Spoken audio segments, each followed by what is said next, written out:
Ikinalugod ni Pangulong Ferdinand R. Marcos Jr. ang malaking pagtaas po ng produksyon ng bigas sa unang 6 na buwan ng taon. Inilatag ito ng Pangulo sa pagpupulong kasama ang Economic Development Group ay kay DA Senior Undersecretary Domingo Panganiban. Batay sa datos ng PSO, Philippine Statistics Office, tumaas ang palay output mula Enero hanggang Hunyo sa 9 million metric tons, higit na mas mataas sa 8.7 million metric tons na naproduce sa kaparehong panahon noong nakarang taon at noong 2021. Ayon sa Pangulo, isang napakagandang balita nito, lalo't makakatulong ito para matiyak na magiging sapat ang supply ng bigas hanggang sa katapusan ng taon sa kabila ng epekto ng mga nagdaang bagyo.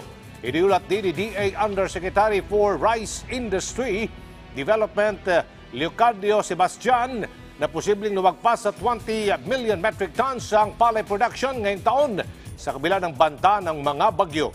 Inaasahan kasi na makatutulong ang rice production sa mga interventions na ipinatutupad na DA tulad ng pamamahagi ng mga binhi, fertilizer, biofertilizer at kahit na mga makina, farm machinery extension support. Dahil sa datos na ito muling tiniyak ng pamahalaan na hindi na magkakaroon ng kakulangan sa supply ng bigas. Iniulat din kasi ng pribadong sektor kay Pangulong Marcos Jr. na may nakatakdang dumating na mga imported rice ngayong buwan at sa buwan ng Setyembre.